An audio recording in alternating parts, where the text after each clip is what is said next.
தமிழ் சொந்தங்களுக்கு இனிய வணக்கங்கள். இன்றைக்கு நாம் 1961 வெளிவந்த திருடாதே படத்தை பற்றி பார்க்க போகிறோம்.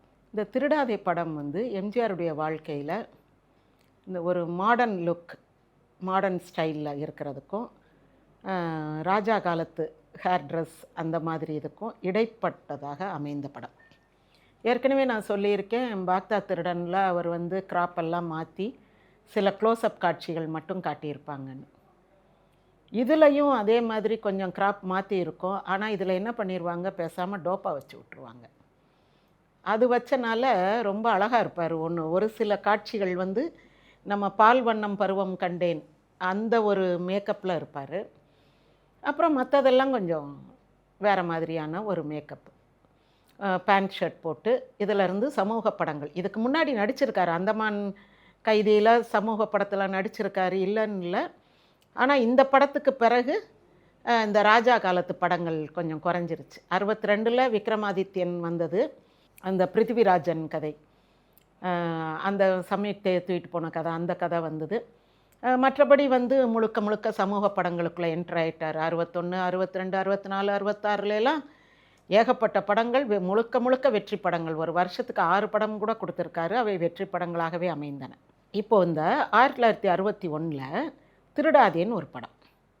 இந்த படம் பாக்கெட் மார், அதாவது அந்த பிக் பாக்கெட் அடிக்கிறவனுடைய கதை, ஒரு ஹிந்தி கதையை தழுவி எடுக்கப்பட்டது. இந்த படத்தினுடைய வசனமும் கண்ணதாசன் தான். இந்த படத்தை எடுத்தது முதல்ல சின்ன அண்ணாமலை என்பவர் எடுக்கிறார். அவர் சிவாஜி ரசிகர் மன்ற தலைவராக பின்னாடி இருந்தார். அவர் எடுக்க ஆரம்பிக்கிறார்.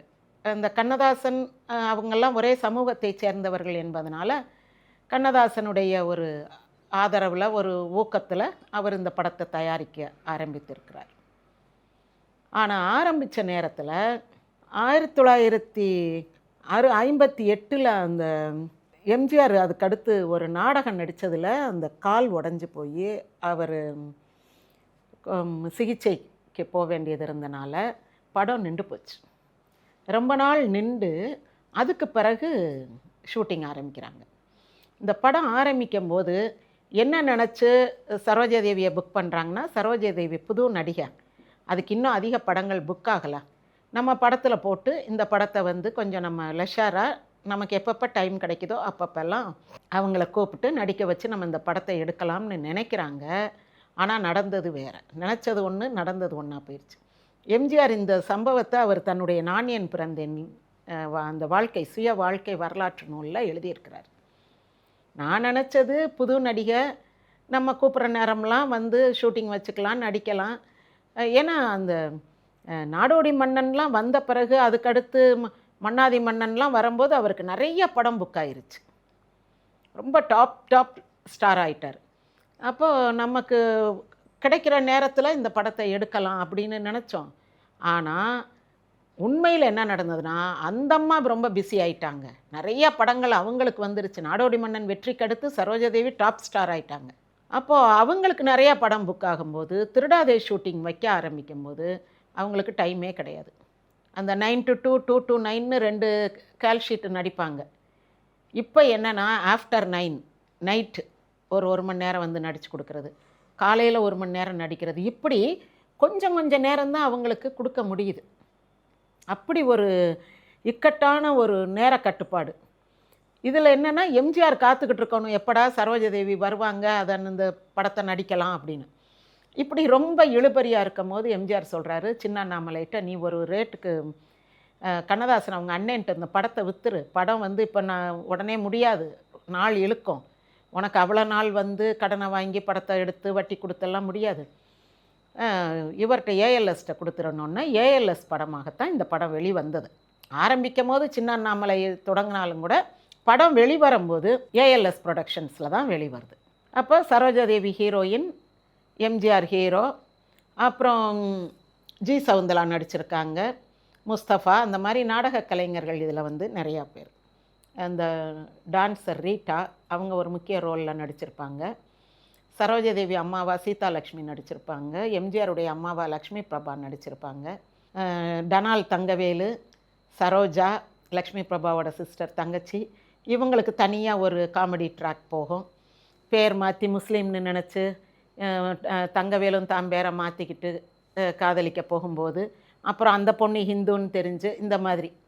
இது வந்து எப்படின்னா பாக்தா திருடன் மாதிரி திருடன் கதை. எம்ஜிஆர் வந்து திருடன், பிக் பாக்கெட் அடிக்கிறவர். அப்படி அடிக்கிற காசில் அவருடைய செலவு போக மீதி பணத்தை கொண்டு போய் அநாத ஆசிரமத்தில் உண்டியலில் போடுவார். அப்போது அந்த அநாத ஆசிரம தலைவராக இருக்கிற நாகையா என்ன சொல்லுவார், தயவுசெய்து திருட்டு காசு, இந்த பாவ காசை இங்கே கொண்டு வந்து போடாத அப்படிம்பார். ஐயா, நான் என்ன ஆடம்பரமாக வாழ்கிறதுக்காக திருடுறேன், எங்கள் அம்மா பட்னியாக கிடக்கிறாங்க, ஒன்றும் வேலை வெட்டி கிடைக்கல, அதனால தான் அப்படிம்பார். நீ எதுவாக இருந்தாலும் திருடாத, உங்கள் அம்மாட்ட போய் சொல்லு, நான் திருடி கொண்டு வந்து உங்களுக்கு சோறு போடுறேன்னு உங்கள் அம்மாவே அதை விரும்ப மாட்டாங்க அப்படி.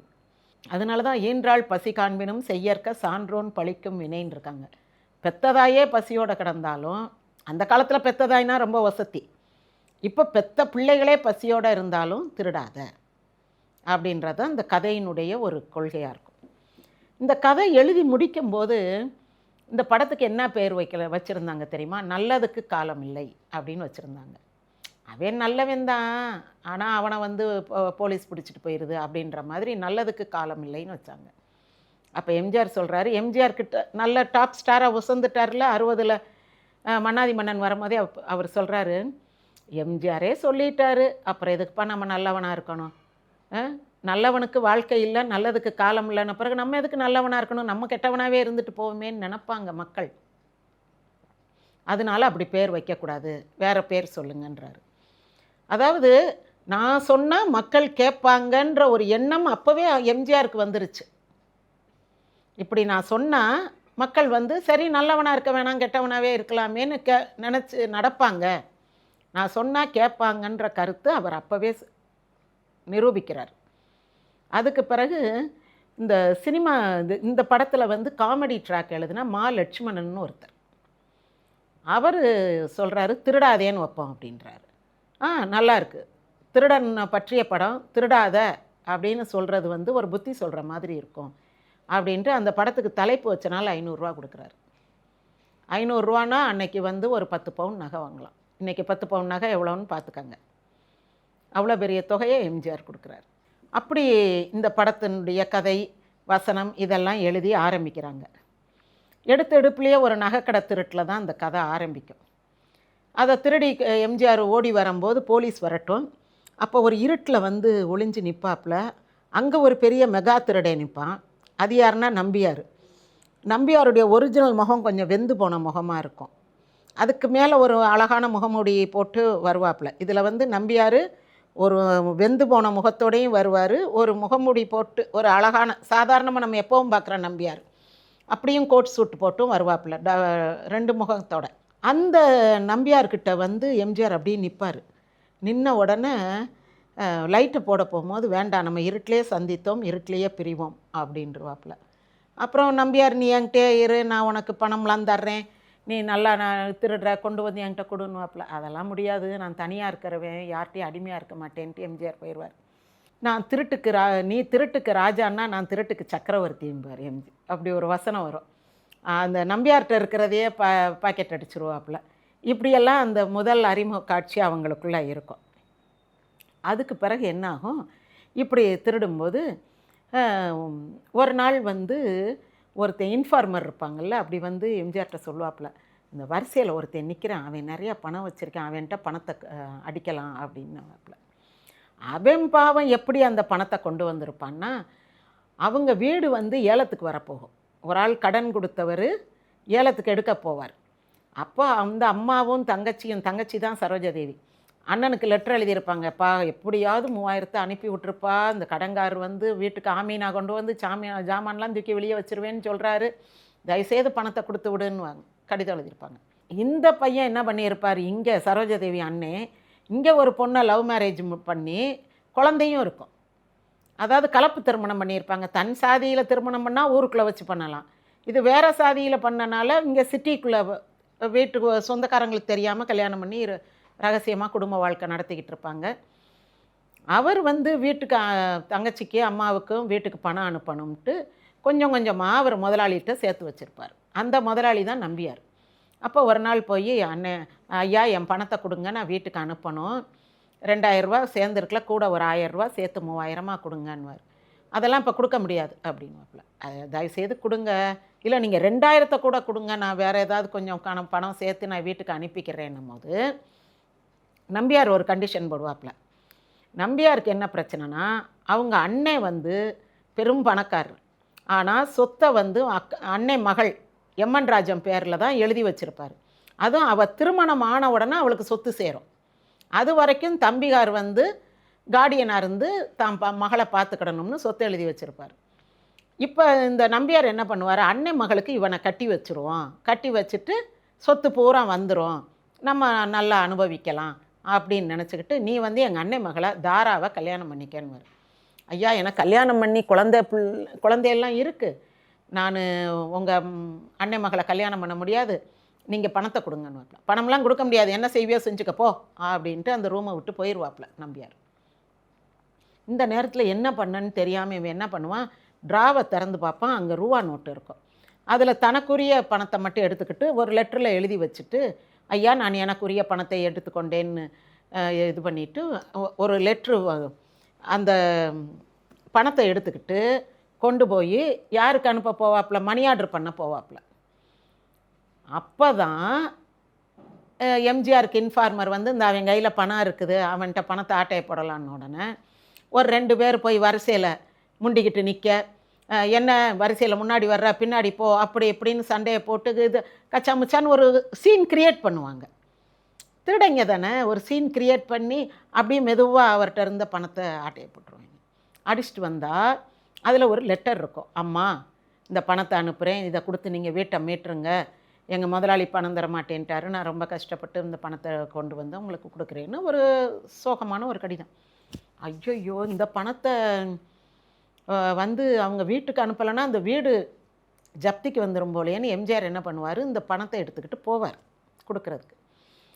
இவர் பணம் தொலைஞ்சதுன்னோட அப்படியே ஷாக் ஆகி ஹார்ட் அட்டாக் வந்து அந்த இடத்துல விழுந்து செத்து போயிடுவாப்புல. இப்போ இவரோட ஒய்ஃபு பிள்ளை எல்லாம் ஹஸ்பண்ட் இல்லாமல் ஒரு குடும்ப தலைவர் இல்லாத ஒரு குடும்பமாக அங்கே இருக்குது.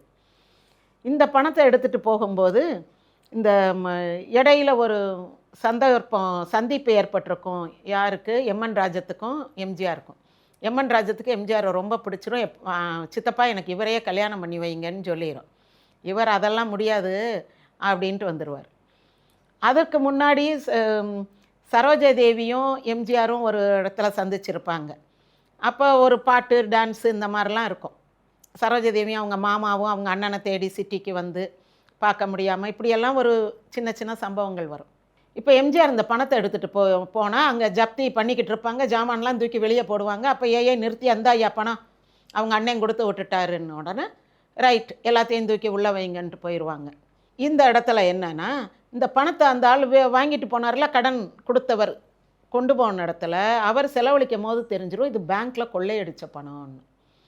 ஐயோ, பேங்க்கில் கொள்ளையடித்த பணத்தை தான் சரோஜாதேவி அண்ணன் கொடுத்து விட்டுருக்காரு அப்படின்னு உடனே, எங்கள் அண்ணன் கொள்ளையெல்லாம் அடிச்சிருக்க மாட்டார், நாங்கள் போய் எங்கள் அண்ணனை பார்த்து கேட்டுட்டு வர்றோன்ட்டு அம்மாவும் பொண்ணும் டவுனுக்கு வருவாங்க. டவுனுக்கு வரும்போது எம்ஜிஆர் வீட்டில் அவங்க 2 பேரும், எம்ஜிஆர் அம்மாவும் சரோஜாதேவி அம்மாவும் ஃப்ரெண்ட்ஸாக இருந்து 2 பேரும் ஒன்று சேர்ந்து பேசிக்கிட்டு இருக்கும் போது தெரிஞ்சிடும் எம்ஜிஆர் தான் அந்த பணத்தை திருடி கொண்டு வந்தார் அவங்க அண்ணன்ட்ட இருந்துன்னு. இப்போ எம்ஜிஆருக்கு என்ன ப்ரூவ் பண்ணணும், எம்ஜிஆரை வந்து பேங்க் கொள்ளை அடித்தவன் இவன் தான் போலீஸ்க்கு கன்ஃபார்ம் பண்ணிடும். கன்ஃபார்ம் பண்ணிவிட்டு எம்ஜிஆரை பிடிக்கிறதுக்கு தேடும். ஆனால் எம்ஜிஆர் என்ன செய்யணும், நம்பியார் தான் கொள்ளையடித்தவர், அப்போ அவர் பாக்கி பணம் அவர்கிட்ட இருக்கும்ல, அதை கொண்டு வந்து போலீஸில் ஒப்படைக்கணும், ஏதாவது செய்யணும், தான் வந்து கொள்ளை அடிக்கலைன்றதை நிரூபிக்கணும். இப்படி ஒரு இக்கட்டான சூழ்நிலை. இதுக்கிடையில் அந்த கணவனை பறிகொடுத்த பெண் ஜி சவுந்தலா என்ன பண்ணுவாங்க, குழந்தையை தூக்கிட்டு ரயில்வே தண்டவாளத்தில் போய் விழப்போவாங்க, செத்து போவோம்னு. அந்த பொண்ணை காப்பாற்றி கூட்டியாந்து அதை கொண்டு வந்து ஆசிரமத்தில் ஒப்படைச்சிருப்பார். அதுக்கு உண்மை தெரிய வந்துடும், இவனால தான் நம்ம ஹஸ்பண்ட் செத்து போனாருன்ட்டு. இவனாலேயா நான் உயிரோடு இருக்கணும், நான் திரும்ப செத்து போகிறேன் அப்படின்ட்டு அந்த பொண்ணு சொல்லும்.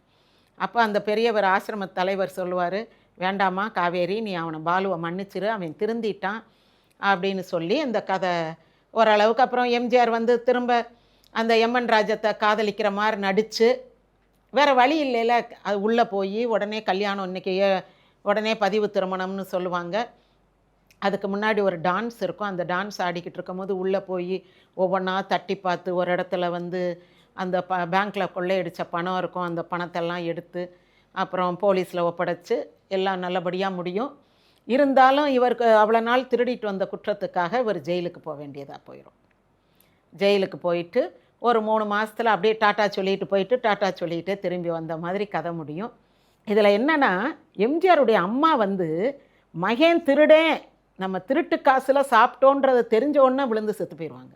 அப்படிப்பட்ட ஒரு தாய்க்கு என் மகன் வந்து ரொம்ப நல்லவன், உத்தமன், யோக்கியன்னு சொல்லிக்கிட்டு இருப்பாங்க. என் மகன்கிட்ட சொல்லி உங்கள் மகனை தேட சொல்கிறேன் இப்படியெல்லாம் சொல்லிக்கிட்டு இருப்பாங்க. கடைசியில் பார்த்தா ஓ மகன் தான் பேங்க்கில் கொள்ளையடிச்சு கொண்டு வந்து எங்கள் வீட்டில் கொடுத்து எங்களெல்லாம் சிக்க வச்சுட்டான் அப்படின்னும் போது அப்படியே ஹார்ட் அட்டாக் வந்து விழுந்து செத்து போயிடுவாங்க.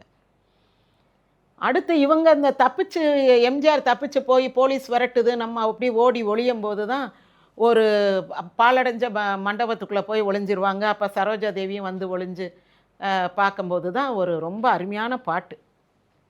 என்னருகே நீ இருந்தால் இயற்கையெல்லாம் சுழலுவதேன், உன்னருகே நான் இருந்தால் உலகம் எல்லாம் இயங்குவதேன்னு ஒரு சிறப்பான பாட்டு. நிறைய பேர் அந்த காலத்தில் இருக்கிறவங்க ரொம்ப ரசித்து கேட்குற பாட்டு அது. அந்த ஒரு அருமையான பாட்டு. நிறைய நல்ல நல்ல பாட்டுகள் உண்டு. அதற்கு பிறகு இதில் ஒரு தனி காமெடி ட்ராக் போகும். தங்கவேலு வந்து காமெடியனாக நடிச்சிருப்பார். இங்கே தங்கவேலுவை பற்றி ஒரு விஷயம் சொல்லணும். என்னென்னா, எம்ஜிஆர் வந்து தங்கவேலுவை ரொம்ப சப்போர்ட் பண்ணுவார். அன்பேவால கூட தங்கவேலு வந்து அந்த டிஆர் ராமச்சந்திரன் நடித்த கேரக்டர், அதாவது சரோஜா தேவிக்கு அப்பாவா நடிக்கணும் அப்படின்னு ஆசைப்பட்டிருக்காரு. இதை விட பியூட்டி என்னென்னா, கற்பகம் படத்தில் வந்து எம்ஜிஆரை தான் முதல்ல கேஎஸ் கோபாலகிருஷ்ணன் ஒப்பந்தம் பண்ணியிருந்தார். அப்போது அதில் சாவித்திரியோட அப்பாவா ரங்காராவ் வருவார். கேஎஸ்ஜிக்கு எப்படின்னா, ரங்காராவ் தன்னுடைய எல்லா படத்துலையும் இருக்கணும்னு ஆசை. ஆனால் அதுதான் அவருடைய ஃபஸ்ட்டு படம். அப்போது அந்த கலெக்டர் ரோலுக்கு வந்து தங்கவேலுவை போடுங்க அப்படின்னு கேஎஸ்ஜிகிட்ட சொல்கிறார் எம்ஜிஆர். அவர் புக் பண்ணலை. ஒவ்வொரு தடவை கால் ஷீட்டுக்கு வர நாளைக்கு கால் ஷீட்டு வாங்கணும் போது தங்கவேலு புக் பண்ணியாச்சா தங்கவேலு புக் பண்ணியாச்சானே எம்ஜிஆர் கேட்குறாரு. அப்புறம் இது ரொம்ப சரி வர்ற மாதிரி தெரில, தங்கவேலுவை நான் கண்டிப்பாக போட மாட்டேன், அது ரங்காராவ் தான் போடுவேன்னு கேஎஸ்ஜி சொன்ன உடனே அந்த படத்தை வந்து எம்ஜிஆர் நடிக்கலை, ஜெமினி நடிக்கிறார். ஆனால் அந்த படம் ஜெமினி நடித்ததுனால என்ன ஆயிடுச்சுன்னா, கற்பகம் படம் கேஆர் விஜயா படமாக போயிடுச்சு. எம்ஜிஆர் நடிச்சிருந்தால் அது எம்ஜிஆர் படமாக வந்திருக்கும். அது ஒரு நல்ல விவசாயி பற்றிய கதை. ஆனால் அது விவசாயி பற்றிய கதை என்பதே யாருக்கும் தெரியாமல் கேஆர் விஜயா அத்தை குழந்தை வந்து வச்சு வளர்த்தாங்க, அத்தை மடி மெத்தையடி பாட்டு. அப்புறம் வந்து அவங்க இறந்து போயிட்டாங்க, மாடு முட்டி செத்து போயிட்டாங்க. அப்புறம் மன்னவனே அழலாமா கண்ணீரை விடலாமான்னு ஆவியா வந்து கணவனுக்கு புத்தி சொல்லி சாவித்திரியை கல்யாணம் பண்ணி வச்சாங்க. இப்படி கதை வந்து ஒரு பெண் கேரக்டர் சம்மந்தப்பட்ட கதையாக. அதில் ஆணுக்கு பாட்டே கிடையாது. பி சுசிலா பாடியிருப்பாங்க. பக்கத்து வீட்டு பருவம் மச்சான்னு சாவித்திரிக்கு ஒரு பாட்டு, அப்புறம் கேஆர் விஜயாவுக்கு 2 பாட்டு, இவ்வளோதான். ஒரு நடிகரால் ஒரு படத்தினுடைய கதையே மாறுது பாருங்க. அதுக்கு பிறகு நிறைய விஷயங்கள் உண்டு கேஎஸ்ஜிக்கு எம்ஜிஆருக்கு, அதை விட்டுருவோம். ஆனால் தங்கவேலுன்னு பேரில் எம்ஜிஆர் அவ்வளோ ஒரு நல்ல நம்பிக்கை வச்சுருந்தார். தங்கவேலுக்கு நிறைய தன்னுடைய படங்களில் வந்து அவர் ரெக்கமெண்ட் பண்ணார். இதில் தங்கவேலு பின்னாடி கல்யாணம் பண்ணிக்கிட்ட சரோஜாவும் தான் தங்கவேலுடைய மனைவி சரோஜாவும் நடிச்சிருந்தாங்க. அது நல்லாயிருக்கும். அது ஒரு தனி காமெடி ட்ராக்கு. இந்த படம் ரொம்ப சீரியஸாக வரும்போது ஒரு காமெடி ட்ராக், அப்புறம் சீரியஸாக வரும்போது ஒரு காமெடி ட்ராக், இப்படியே போய் பேலன்ஸ் பண்ணி ஒரு திருடன் படம் தான். ஒருதலை காதலாக எம்என் ராஜன் ஒரு பக்கம் இருக்காங்க, ஓ மிஸ்டர் பாலு அப்படின்னு ஒரு பாட்டு பாடியிருப்பாங்க. இன்னொரு பாட்டு அவங்களுக்கு உண்டு. அவங்க ஒரு பக்கம் ஒருதலை காதல் பண்ணுறாங்க. கிட்டத்தட்ட நம்ம பாக்தா திருடனில் பார்த்த மாதிரி ஒரு கதை தான். சித்தப்பா வந்து அண்ணன் மகள் சொத்தை அபகரிக்க பார்க்குறது, அதுக்காக எவனாவது ஒருத்தனை கட்டி வச்சுருவோம் அப்படின்னு நினைக்கிறது. அவன் வந்து எங்கேயோ மலேசியா பர்மாவிலாம் பெரிய திருடனாக இருந்து அந்த முகமெல்லாம் வெந்து போய் வந்திருந்தான். அவனுடைய ஃபோட்டோ வந்து போலீஸ் ரெக்கார்டில் இருக்கும். ஆனால் இங்கே வந்து ஒரு பெரிய கௌரவமான ஒரு கண்ணியமான ஒரு பணக்காரனாக வாழ்ந்துக்கிட்டு இருக்கான். இந்த மாதிரி அந்த வித்தியாசமான கேரக்டர்ஸ் இப்படியெல்லாம் இருக்கும். இந்த கதையில் வந்து கேரக்டரைசேஷன் அப்படின்னு பார்த்தா ரொம்ப விதவிதமாக இருக்கும். அதாவது ஃப்ளாட் கேரக்டர், ரவுண்டு கேரக்டர்னு நம்ம இங்கிலீஷ் லிட்ரேச்சரில் படிப்போம். ஃப்ளாட் கேரக்டர்னால் முதல்ல இருந்து கடைசி வரைக்கும் ஒன்றும் அப்ஸ் அண்ட் டவுன்ஸே இருக்காது, அப்படியே போகும். ரவுண்டு கேரக்டர்னும் போது அவனுடைய குணாதிசயங்கள் மாறும். இப்போ அங்கே ஒரு குரூரனாக இருந்தவன் பர்மாவில் கொள்ளையடித்த நம்பியார் வந்து இங்கே வந்து ஒரு பணக்காரனாக இருப்பார். எம்ஜிஆர் வந்து ஒரு திருடனாக இருந்தவர், அதுக்கு பிறகு திருந்தி யாராருக்கு தன்னால் கெடுதல் ஏற்பட்டதோ அவங்களையெல்லாம் வந்து வாழ வைத்து அப்படியெல்லாம் இருந்து அழுது தவிச்சு தன்னுடைய அம்மாவை பறி கொடுத்து ரொம்ப சோகமாகி இப்படி இவருடைய கேரக்டர் கடைசியில் திருந்தி நான் இனி திருடவே மாட்டேன், எக்காரணம் கொண்டும் நான் திருட மாட்டேன் அப்படின்ற ஒரு உறுதிமொழி எடுத்து தயவுசெய்து அந்த பணத்தை இழந்தவருடைய மனைவி மகள் அவங்களையெல்லாம் காப்பாற்றி அவங்ககிட்ட எல்லாம் மன்னிப்பு கேட்டு அப்படியே அந்த கேரக்டர் வந்து ஒரு ரவுண்டு கேரக்டராக வரும். மாற்றங்கள் ஏற்பட்டு கொண்டே இருக்கும். இந்த மாதிரி ஒரு நல்ல கதாபாத்திர படைப்பு உள்ள படம் இந்த திருடாதே படம். நல்லா ஓடுச்சு. எம்ஜிஆர் வந்து அதில் சொல்லுவாங்க, அவருக்கு கை காலை ஆட்டாமல் பேச முடியாது, அதனால் பேண்ட் பாக்கெட்டில் கையை வச்சுருப்பார் அப்படின்லாம் சொல்லுவாங்க. அந்த மாதிரியெல்லாம் இல்லை, ஆனால் ரொம்ப இயல்பாக இருக்கும். தனியாக ஒரு பெண் வந்து பட்டணத்துக்கு வரக்கூடாது என்பதை, நீ இங்கே இருக்காதம்மா, ஊருக்கு போமான்னு சரோஜாதேவிட்ட 10 தடவை அவர் அட்வைஸ் பண்ணுவார். ஒரு இளம்பெண் இந்த பட்டணத்தில் இப்படி இருக்க முடியாது, பாதுகாப்பு கிடையாது அப்படின்வார். அந்த பொண்ணு வந்து கிராமத்து பொண்ணுன்றனால அது அப்படின்ட்டு போயிடும். எப்போ பார்த்தாலும் அப்படி ஒரு மேனரிசம் அதுக்கு கொடுத்துருப்பாங்க. இந்த இடத்துல நான் ஒரு உண்மை சம்பவத்தை சொல்கிறேன். ஒரு தடவை நான் படகோட்டி படம் பார்த்துக்கிட்டு இருக்கும் போது பக்கத்தில் உட்காந்துருந்த ஒரு அம்மா படம் பார்க்கும் போதே அழுதுச்சு. இன்ட்ரோல் விட்டோடனே ஏம்மா அழுதுகிட்டே படம் பார்க்குறீங்க அப்படின்னு. அப்போ அந்த அம்மா சொன்னாங்க, நான் எங்கள் வீட்டுக்காரரோட கோவிச்சுக்கிட்டு நான் ஒரு தடவை பட்டணத்துக்கு போனேன். அங்கே எங்கள் அண்ணன் இருந்தாங்க, ஒரு அட்ரஸ் கொடுத்துருந்தாங்க, பிள்ளையார் கோவில் தெரு, இந்த ஒரு சைதாப்பேட்டை அப்படின்னு வச்சுக்கோங்க, ஒரு அட்ரஸ் கொடுத்துருந்தாங்க. அதை எடுத்துக்கிட்டு நான் போனேன். 2 பிள்ளைகளோடு போய் அங்கே நிற்கிறேன். அங்கே இருக்கிறவங்கக்கிட்ட இது எங்கே போகணும் என்னன்னு கேட்டால் யாருக்குமே கரெக்டாக வழி சொல்ல தெரில. இந்த அப்படி போய் இங்கிட்டு போய் அங்கே போய் பஸ் ஏறி என்னென்னவோ சொல்கிறாங்க, எனக்கு ஒன்றும் புரியலை. அப்போ ஒருத்தர் வந்து, யாரும்மா நீங்கள் இங்கே நின்றுட்டுருக்கீங்க பிள்ளைகளை வச்சுக்கிட்டுன்னு கேட்டாங்க. நான் வந்து உனக்கு எதுக்கு பதில் சொல்லணும் அப்படின்ற மாதிரி எனக்கு கொஞ்சம் பயமாகவும் இருந்துச்சு. அப்புறம் இங்கே வாங்கன்னு கூப்பிட்டாங்க. பார்த்தா காரில் கொஞ்சம் தள்ளி ஒரு கார் நின்றுச்சு, அதுக்குள்ளே எம்ஜிஆர் இருந்தார். நான் ரொம்ப பயந்து போயிட்டேன். அப்போ அவர் சொன்னார், இங்கே தனியாக நிற்காதீங்க, நீங்கள் போங்க, இந்த வீட்டுக்காரரோட பிரச்சனை அப்படின்னு சொன்னோடனே நீங்கள் போங்கம்மா, நான் உங்கள் வீட்டுக்காரர்கிட்ட பேசுகிறேன் அப்படின்னு சொல்லி முதல்ல இவங்களை பஸ் ஏற்றி விடு, சாப்பாடு வாங்கி கொடுத்து பஸ் ஏற்றி விடுன்னாங்க. நான் சாப்பாடு வாங்கி கொடுத்து எனக்கும் என் பிள்ளைகளுக்கும் பஸ் ஏற்றி விட்டு கையில் காசு கொடுத்தாங்க. நான் இங்கே வந்து மதுரையில் இறங்குறேம்மா, எங்கள் வீட்டுக்கார் பஸ் ஸ்டாப்புக்கு வந்துட்டார், பஸ் ஸ்டாண்டுக்கு. அப்போது அவர் வந்து என்கிட்ட ரொம்ப பணிவாக பேசி என்னை வீட்டுக்கு கூப்பிட்டு போனாங்க. என்ன நடந்திருக்குன்னா, எம்ஜிஆர் இவங்களை பஸ் ஏற்றி விட்ட உடனே மதுரையில் அந்த பகுதி, அவங்க குடியிருக்கிற பகுதியில் உள்ள எம்ஜிஆர் ரசிகர் மன்றம் இருக்கும் இல்லையா, அந்த ரசிகர் மன்ற தலைவர்கிட்ட சொல்லி, இன்னார் இந்த வீட்டில் இருக்கிறவர்கிட்ட புத்தி சொல்லு, மனைவியை மக்களை வந்து சந்தோஷமாக வச்சுக்கிட சொல்லு, அது கோச்சிக்கிட்டு இவன் அடித்தான்னு இங்கே வந்துருச்சு, மெட்ராஸ்க்கு வந்துருச்சு, நான் இப்போ பத்திரமா பஸ் ஏற்றி விட்றேன், அது காலையில் வந்து சேரும், பஸ் ஸ்டாண்டில் போய் கூட்டிகிட்டு போக சொல்லு, ஆனால் ஒழுங்காக வச்சுக்கிட சொல்லு, நீ வந்து அவங்க குடும்பத்தை கண்காணித்து பார்த்துக்கிட்டே இரு, ஏதாவது அவன் திரும்ப அந்த பொண்ணை கொடுமைப்படுத்தினேன் அடித்தான் வச்சான்னா எனக்கு தெரியப்படுத்து அப்படின்னாராம். யாரோ ஒரு பொண்ணு, இவன் தினம் சென்னைக்கு எத்தனையோ 1000 பேர் வர்றாங்க, ஏதோ எம்ஜிஆர் கண்ணில் அது பட போய், இது ஒன்றா ஒரு இன்னசென்ட்டான பொண்ணு 2 பிள்ளைய வச்சுக்கிட்டு நிற்கிதே, இதுக்கு நாளைக்கு ஏதாவது பிரச்சனை வந்துட்டால் என்ன செய்கிறதுன்னு தன்னுடைய ஆட்களை விட்டு, வேலையாட்களை விட்டு அதை பஸ் ஏற்றி விட்டுட்டு உடனே ரசிகர் மன்றத்தில் சொல்லி, அது ஹஸ்பண்டுக்கு புத்தி சொல்ல சொல்லி, நான் இருக்கேன் கவலைப்படாதீங்க அப்படின்ட்டு அந்த அம்மா சொல்லி அழுகுது. அந்த எம்ஜிஆர் படம் படகோட்டி படம் பார்க்கும் போது, அதுக்கு அன்னைக்கு மட்டும் நான் அவரை பார்க்கலன்னா என் வாழ்க்கை என்ன ஆகிருக்குமோ தெரியலம்மா அப்படின்னு சொல்லி அழுதுகிட்டே படம் பார்த்துச்சு. இது ஒரு நேரடி சம்பவம். இது அந்த படத்தில் இந்த தாய்மாமனோட சரோஜாதேவி வந்து டவுனுக்குள்ளே படுற பாடுகள் எல்லாம் பார்க்கும்போது ரொம்ப ஒன்றும் கஷ்டப்படுற மாதிரி காட்டியிருக்க மாட்டாங்க. ஆனால் எம்ஜிஆர் பின்னாடியே வந்து அதுக்கு அட்வைஸ் பண்ணுவார், நீ ஊருக்கு போ, இந்த ஊரில் வந்து ஒரு இளம்பெண் தனியாக அப்படி இருக்க முடியாது, போன்னு அட்வைஸ் பண்ணுவார். அதனுடைய சீரியஸ்னஸ் என்னன்றது இந்த சம்பவத்தை வச்சு நம்ம புரிஞ்சுக்கலாம். நல்ல படம், நீங்கள் ஒரு தடவை பாருங்கள். ரொம்ப அருமையான கதை அமைப்பு, ஒரு ஏற்றம் இறக்கம் அப்படியே போகும் படம், ஒரு ஃப்ளாட்டாக போகாது, ஒரு லைனில் ரொம்ப அப்ஸ் அண்ட் டவுன்ஸ் இருக்கும். இதுக்கு நடுவில் ஒரு வைர மாலை திருட்டு போகிறது, மாமா மாமா மக்கு மாமா அப்படின்னு ஒரு பாட்டு, சரோஜாதேவி வந்து இந்த நகை எனக்கு தானே மாமா வாங்கிட்டு வந்தன்ட்டு, ஏ கருணாநிதி நடித்த ஒரே படம் எம்ஜிஆர் கூட. ஏ கருணாநிதியை பார்த்து பாட்டு பாடுறது, இந்த மாதிரி நல்ல நல்ல பாடல்கள், நல்ல காமெடி, சோக காட்சிகள். எம்ஜிஆர் படத்தில் ரொம்ப சோகம் இருக்காது, இதில் வந்து சோக காட்சிகள். எம்ஜிஆரே அழுவார், எம்ஜிஆரே வருத்தப்படுவார், நம்ம தப்பு பண்ணிட்டோன்னு. யாரோ ஒருத்தவங்களுக்காக இறக்கப்படுறது வேற, அவரே தப்பு பண்ணிட்டோன்னு அழுகிறது வைக்கிறது அந்த மாதிரியெல்லாம் இருக்கும். நமக்கு பாவமாக இருக்கும் இந்த படத்தை சில இடங்கள்ல, ஐயோ பாவம் ஏன் தான் எம்ஜிஆருக்கு இவ்வளோ கஷ்டம் வருதோ அப்படின்ற மாதிரி இருக்கும். பாருங்கள், இது ஒரு வித்தியாசமான படமாக இருக்கும். நன்றி, வணக்கம்.